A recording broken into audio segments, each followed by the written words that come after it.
Indians are headed to the American League Championship Series. After dramatic sweeps, this battle seems like fate. The Jays against the Indians and Chief Wahoo.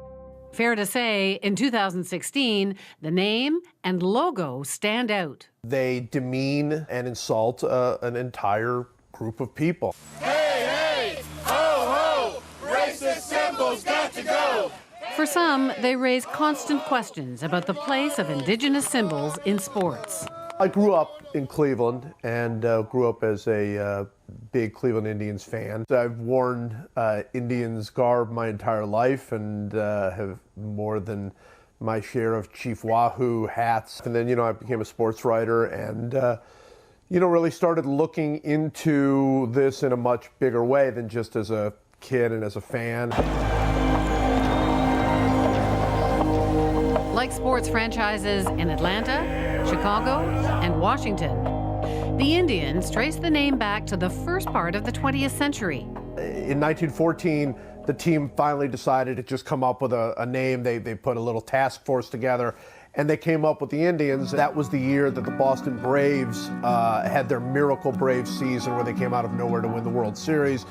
So Native American logos, nicknames were very much in the air. The moment that sports become institutionalized and become incorporated is also the moment that Indianness and representations of Indians dominate popular cultures. They embody hypermasculinity, bravery, the kind of pride that they seem to exude in the face of battle, perhaps even in the face of defeat. I mean, these are qualities that at the time were esteemed and still are esteemed, and sort of this is what we want our athletes to be.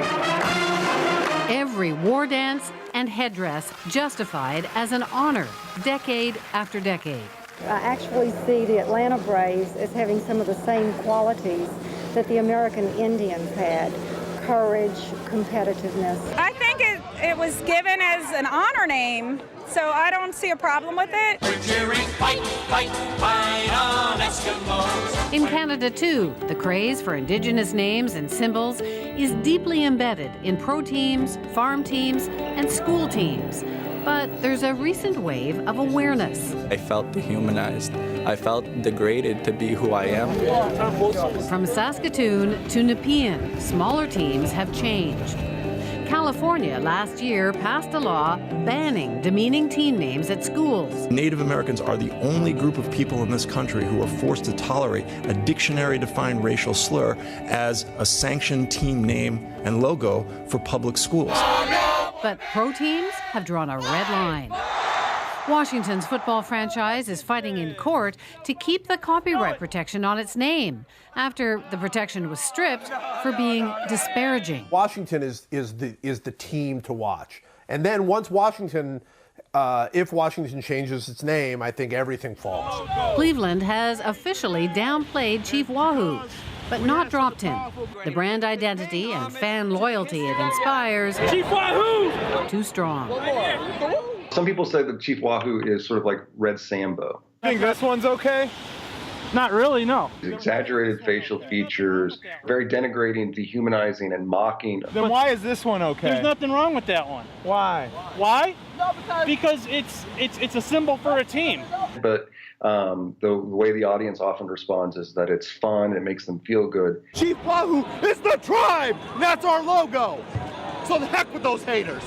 I like Chief Wahoo. Your connection to those names and you growing up with those names and you wearing the clothes. I mean, it's powerful. It really is. And I think a lot of people would say that anytime you say, hey, the Indians' name is racist, you're calling them racist. It's something that most people haven't thought about. And when you come with a frontal assault like that it often doesn't make a lot of sense. Some have found ways to reflect the racism they see in Chief Wahoo back onto society, while another team named the Indians has found a different way forward. The minor league team in Spokane is called the Spokane Indians, and they worked with the tribe to sort of redesign their uniforms, which now have a Salish word for Spokane and for, as the Spokane identify themselves on their jersey, right? And so it's a really interesting example of a team being responsive to an indigenous group. We are Spokane Indians, right? Because we're the Spokane tribe of Indians, and you're the Spokane Indians because that's your baseball team. And so it's a really interesting sort of cross-cultural dialogue. If we can't fix this, how can we fix anything bigger? You know, I mean, so if we can't just get rid of names that offend an entire group of people, how are we supposed to actually, you know, make the real changes that are necessary? So the question begins with, should we take it away or should we keep it? Now, as an Indians fan all my life, I've come to know that there is a symbolic meaning to this to the Native American people. But I also understand that it's an importance to the Major League Baseball Association. Now, throughout all of history, Chief Wahoo once began in the 1940s. When he first arrived, there was nothing really that was too much of a depiction to the wrongdoing of the Major League. However, up until then, newspapers did characterize these mascots wrongly according to the Native Americans and developed a much more of a problem than what it should have been. However, in 2014, there was a controversy that finally arose to this. Last year, in 2016, Chief Wahoo was the prominent image on the uniforms. However, the Cleveland Indians then realized that this was a controversy problem. Boycotts were happening outside the stadium, and they wanted to make a change. So therefore, what they did is they went to the blank C, which you see on the uniforms now, and tried to stay away and actually demoted the Chief Wahoo image, therefore helping the controversy resolve a little bit. According to sportingnews.com, a series of studies was shown that if Native Americans saw a stereotypical image or logo, such as Chief Wahoo, this led to negative effects, such as self-esteem lowering. They believed that they couldn't be the best in their communities anymore, and they also had beliefs that they would not achieve as much as they actually could.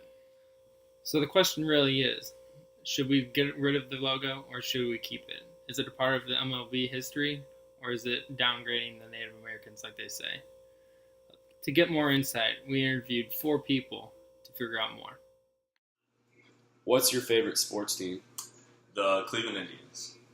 Why do you think it is racist in sports, particularly in the Indians and Redskins? I think the Indians is not particularly racist due to the fact that it is like glorifying the Indians. It's like taking pride in that name. Yet I feel like the Redskins is quite racist due to the fact that if the team was called the Blackskins or the Brownskins or the Whiteskins, it kind of singles out a single race. What's your favorite team? The Cleveland Indians. Do you think it is racist in sports in general, but particularly the Indians and Redskins? I do not believe that this is racist toward this group of people. I don't think that these professional teams are calling out this minority group or saying this in a racist way. I believe that it's just the way that the mascot's been for 100 years or so, and I think that it should be okay. So this is Erica Zielinski. She is a lifelong Indians fan, and she's going to discuss with me today the Indians logo and her feelings about the Indians. So, how long have you been an Indians fan? I'm 35, so 35 years. I was born and raised in Cleveland, and I've always been a Cleveland fan. Okay. So, that being said, so you've been a fan since birth. Have you ever found the logo offending in any way? No. You never? I've never even thought of it as offending people. Of course, I'm not Indian. I am Hispanic white, but I do not find it offensive. I suppose I can see where they're coming from, but you also have other teams that have had the same thing for much longer, so I'm not real sure. Okay, so as a fan of the Indians, a very big fan, could you ever see yourself finding the logo offensive? No, I actually would love to keep Chief Wahoo around. I think we're a pretty boring logo without it. It's just a C. I mean, we already have the Browns that don't have anything, so if we keep Chief around a little bit longer, it'd be nice to have him on our hats instead of just a block C. What's your favorite sports team? Well, Josh, my favorite sports team, as of right now, I would say would be the Chicago Cubs. But as far as football, probably the Colts as well. Do you think it's racist in sports, but particularly the Indians and the Redskins? On a personal level, I do not think it would be. I think as far as sports teams, I don't think that the intent was to be racist. I think growing up being young and watching sports, I think that they're just kind of names to me. I think as far as if people in that nationality or have that background, I don't really think that that's really that important. I just don't see any cause into it.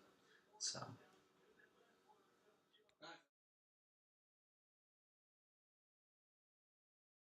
When it comes to the whole Native American issue and the logo issue in professional sports, I've never really had a full opinion on that. One, because I'm not Native American, and two, because I've never really found it that big of a deal. If I was Native American, I may find it offensive, but being that it's been there for many, many years, I see no reason as to why now it should be changed. If they were going to change it, they should have changed it when they first created the logo. And now I feel like it's too far gone for the logo to be changed. I mean, changing is not going to fix any of the problems. I don't feel like that will be what solves the problems with the racial issue. I think that this should be okay because I don't see it as teams going after the individuals and the race. I think that the people should see it as a sign of respect and sign of a pride sort of thing towards them.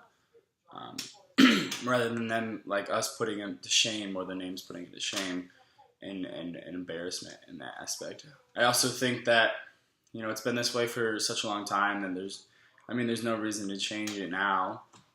Especially the Chief Wahoo, I think it's more of a pride thing. The Redskins is, I think, more of a debate.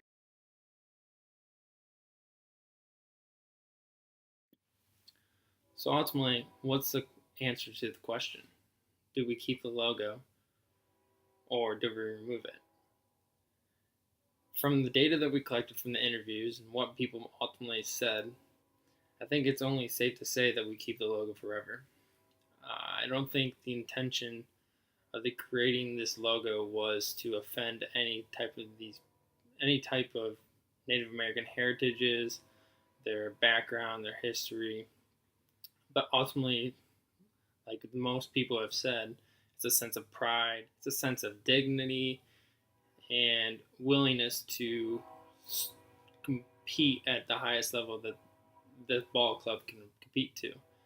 Now you can look at other sporting teams such as the Washington Redskins. You can also look at another point of view from the Ole Miss Rebels, who it actually entitles a slave owner. But these people, slave owners weren't always the type of people to be terrible to people. It was just a part of history, as the Native Americans were a part of history, and they showed us throughout the history that they were good people and showed great characteristics that a Cleveland Indian ball club would like to show. Although the Cleveland Indian fans may be biased and the Native Americans on the other side may be biased, I kind of fall in between both. I'm an avid Cleveland Indians fan, but I also have a Native American background. So when I think of the Chief Wahoo being the ultimate logo of the Cleveland Indians, I see it as a sense of pride. I see it as a sense of strength, winning the battle. I don't see it as a controversy or something that can depict the Native American heritage wrongly. I think if anything, it's more of an honor standpoint. I do understand their point of views, but I think that it's a part of the Major League history, and taking that away is more than what it is for the Native Americans if we would remove it. Now the set by Reed. The 1-1 pitch. A swing and a drive to deep right. Away back. Goal!